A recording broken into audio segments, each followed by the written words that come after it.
P दक्षिण विभाग में 20 करोड़ रुपए के पब्लिक फंड घोटाले का बड़ा पर्दाफाश। मुंबई महानगर पालिका के पी दक्षिण विभाग अंतर्गत वार्ड क्रमांक 51 एवं 54 में वर्ष 2024 के दौरान स्वीकृत 20 करोड़ रुपए के पब्लिक फंड में हुए कथित महाघोटाले का आज सनसनीखेज खुलासा किया गया है। इस संबंध में स्वराज शक्ति सेना के राष्ट्रीय अध्यक्ष करुणा धनंजय मुंडे एवं भ्रष्टाचार विरोधी मंच अखिल भारतीय के राष्ट्रीय अध्यक्ष जेबी सिंह वरिष्ठ पत्रकार के तत्वाधान में बीएमसी के पी दक्षिण विभाग कार्यालय एसबी रोड गोरेगांव पूर्व में एक महत्वपूर्ण प्रेस कॉन्फ्रेंस आयोजित की गई। प्रेस कॉन्फ्रेंस में दस्तावेजी साक्ष्यों के साथ आरोप लगाया गया कि मनपा के कुछ भ्रष्ट अधिकारी स्थानीय नेता और चुनिंदा ठेकेदारों की मिलीभगत से सड़क व ड्रेनेज जैसे बुनियादी विकास कार्य कागजों में दिखाकर करोड़ों रुपए का सार्वजनिक धन हड़प लिया गया, जबकि जमीनी स्तर पर कार्य या तो नाम मात्र हुआ या हुआ ही नहीं। नगर सेवक पर गंभीर आरोप। करुणा धनंजय मुंडे ने इस कथित घोटाले में स्थानीय नगर सेवक स्वप्निल टेम्बुलकर को मुख्य अभियुक्त बताते हुए कहा कि जनता के पैसे की खुली लूट हुई है। उन्होंने स्पष्ट शब्दों में चेतावनी दी कि भ्रष्टाचार में लिप्त नेताओं को किसी भी सूरत में संरक्षण नहीं मिला। एफआईआर और सख्त कार्रवाई की मांग। भ्रष्टाचार विरोधी मंच की ओर से मनपा के दोषी अधिकारियों और घोटालेबाज ठेकेदारों पर तत्काल एफआईआर दर्ज करने, निलंबन और विभागीय जांच की मांग की गई। मंच ने ये भी कहा कि यदि समयबद्ध कार्रवाई नहीं हुई तो जन आंदोलन और कानूनी लड़ाई और तेज की जाएगी। हाईकोर्ट में याचिका ईओडब्ल्यू ने लिया संज्ञान। संस्था के सहयोगी मयूर गोसावी द्वारा बॉम्बे हाईकोर्ट में क्रिमिनल रिट पिटीशन WPL 4158/2025 दायर की गई है। साथ ही मुंबई पुलिस की आर्थिक अपराध शाखा ने भी मामले को संज्ञान में लेते हुए उचित कार्रवाई का आश्वासन दिया। उप मुख्यमंत्री से अपील। प्रेस वार्ता में करुणा मुंडे ने माननीय उप मुख्यमंत्री एकनाथ शिंदे से अपील की कि टेम्बुलकर जैसे भ्रष्ट नेताओं को आगामी नगर सेवक चुनाव में टिकट न दिया जाए, अन्यथा जनता उन्हें करारी शिकस्त देगी। उन्होंने आगामी चुनाव में वार्ड 51 से ईमानदार छवि वाले प्रत्याशी को मैदान में उतारने का आह्वान किया। यही पर भी सवाल। मौके से फरार। प्रेस कॉन्फ्रेंस से पहले कथित घोटाले से जुड़े मेंटेनेंस विभाग के सहायक अभियंता निषाद कुलकर्णी पर भी गंभीर सवाल उठे। आरोप है कि उन्होंने पत्रकारों के पहुंचने से पहले सुरक्षा कर्मियों को गेट बंद करने का आदेश दिया और मौके से फरार हो गए। जनहित का मुद्दा। वक्ताओं ने कहा कि ये मामला सिर्फ भ्रष्टाचार का नहीं बल्कि जनता के हक और विश्वास से जुड़ा है।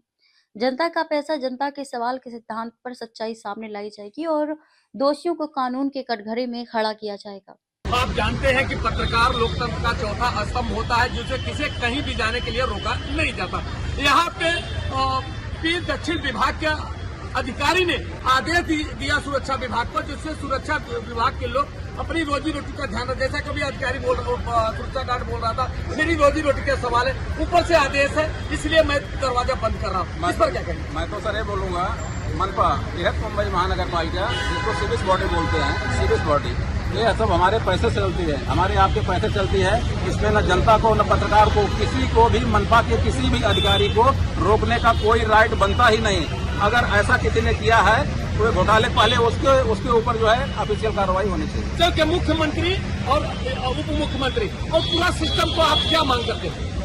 हम तो चाहेंगे भाई, अभी एकनाथ शिंदे जी जो कि इसके हेड ऑफ डिपार्टमेंट हैं पूरे महाराष्ट्र राज्य के, उनको इमीडिएट इस मैटर को पूरे संज्ञान में लेते हुए सख्त।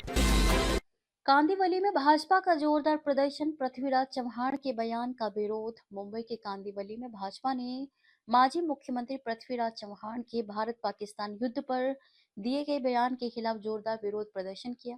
भाजपा विधायक अतुल भातखलकर के नेतृत्व में कार्यकर्ताओं ने जोड़ो मारो आंदोलन करते हुए नारेबाजी की और बयान की कड़ी निंदा की।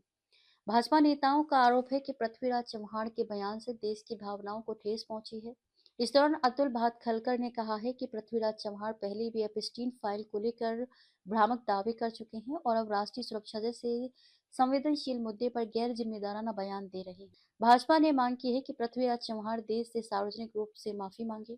पार्टी ने साफ किया कि राष्ट्रहित से जुड़े मुद्दों पर इस तरह के बयान बर्दाश्त नहीं किए जाएंगे और विरोध आगे भी जारी रहेगा।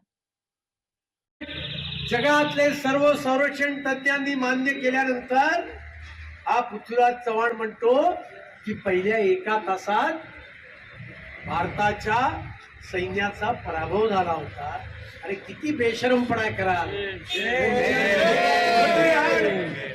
ज्या सैन्याने 72 तासामध्ये पाकिस्तानला गुडघे टेकायला लावलं, ज्या पाकिस्तानने जगासमोर भीक मागण्याचं काम केलं, त्या पाकिस्तानची बाजू घेऊन या देशाच्या विरोधी काम करण्याचं पाप या पृथ्वीराज चव्हाणने केलं आणि म्हणून आज आपण कांदिवली पूर्व विधानसभेच्या भारतीय जनता पार्टीच्या वतीने या पृथ्वीराज चव्हाणच्या प्रतिमेला आपण जोडे मारणार आहोत.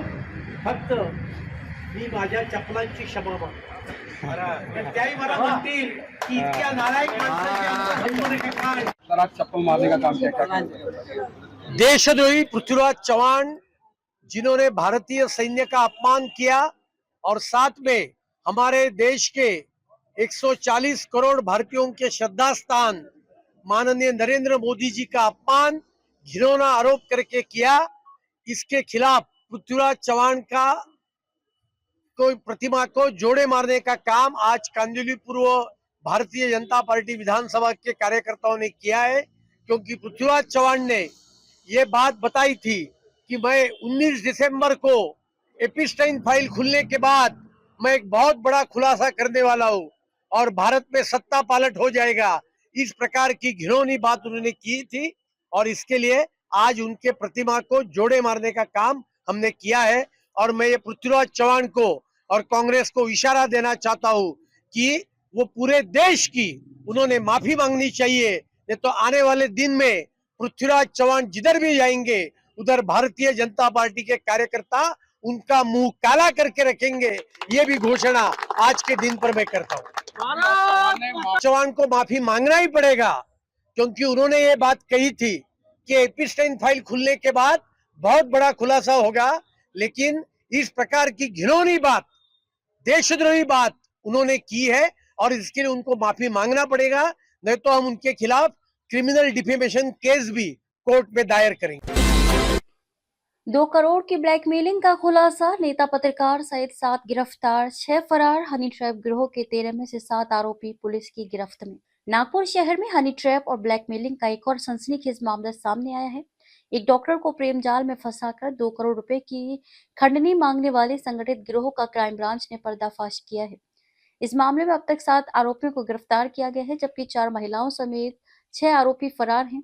गिरफ्तार आरोपियों में अजनी निवासी अश्विन विनोद धनविजय उम्र 39 वर्ष, नितिन सुखदेव कांबले उम्र 38 वर्ष, कुणाल प्रकाशपुरी उम्र 42 वर्ष, हुड़केश्वर निवासी रितेश उर्फ पप्पू मनोहर दुर्गकर उम्र 41 वर्ष, गोंदिया निवासी आशीष मधुकर कावड़े उम्र 36 वर्ष, अविनाश हेमराज साखरे उम्र 35 वर्ष और नागपुर निवासी रविकांत कांबले शामिल हैं.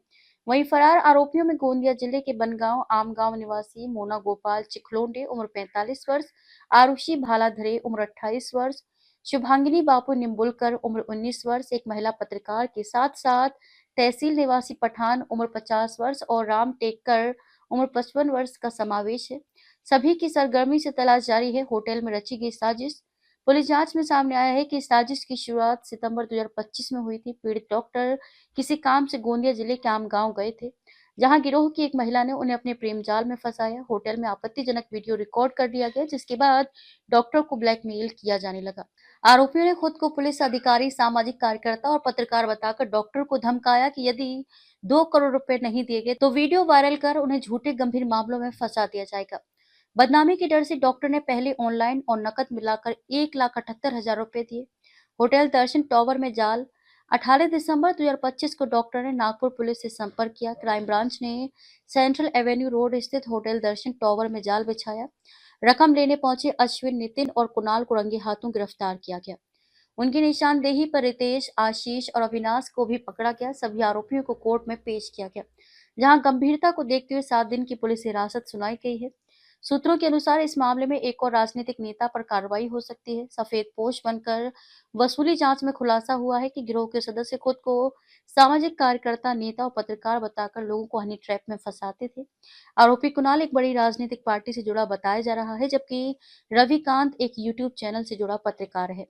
उल्लेखनीय है कि इस तरह का मामला पहले गढ़चिरौली में भी सामने आ चुका है, जहां एक डॉक्टर से 5 लाख रुपए की खंडनी मांगी गई थी. फिलहाल पुलिस आरोपियों के मोबाइल फोन, बैंक खातों और डिजिटल डेटा की गहन जांच कर रही है. पुलिस ने अपील की है कि यदि कोई अन्य व्यक्ति इस गिरोह का शिकार हुआ तो बिना डरे सामने आए. तहसील पुलिस स्टेशन में कंप्लेनेंट के FIR रजिस्टर की है. उसमें जो फिरौती मांगी गई लगभग 2 करोड़ की फिरौती और संबंधित कंप्लेनेंट को मांगी थी। और कल जो हमारे क्राइम की टीम है माननीय सीपी सर के डायरेक्शन के ऊपर उन्होंने काम किया और उनके ट्रैप पे लगभग 7 लोगों को कल अरेस्ट हुआ है और 7 लोगों को 4 दिन की पीसीआर भी मिली हुई, आगे की इन्वेस्टिगेशन कर रहे हैं। इसमें लगभग 13 आरोपी निष्पन्न हुआ है, उसमें 3 महिला आरोपी है, इसमें एक लेडीज पत्रकार है, एक जेंट्स पत्रकार है, उसको भी अरेस्ट किया गया है। और एक कुणाल पुरी करके एक राष्ट्रीय पक्ष का एक युवा कार्यकर्ता का काम करता था, वो भी इसमें इन्वॉल्व है। वो आगे कौन कौन इसमें इन्वॉल्व है इसके हम इन्वेस्टिगेशन जारी है और भी आरोपी इसमें अरेस्ट हो सकता है। सर, जो पैसों की मांग थी वो किस तरह से किया गया था? ऑनलाइन पैसे वसूल की, इस तरह की जानकारी है? कितने की डिमांड थी और कितना लिया गया था? उसमें उनको जो वीडियो क्लिप निकाली थी उसके ऊपर वो उनको एक्सटॉर्शन कर रहे थे कंप्लेनेंट को, और लगभग कंप्लेनेंट ने उनको 2 लाख रुपए दे दिए। कुछ फोन पे ट्रांजैक्शन हुआ है, कुछ एटीएम से कैश विड्रॉ करके उनको दी गई है।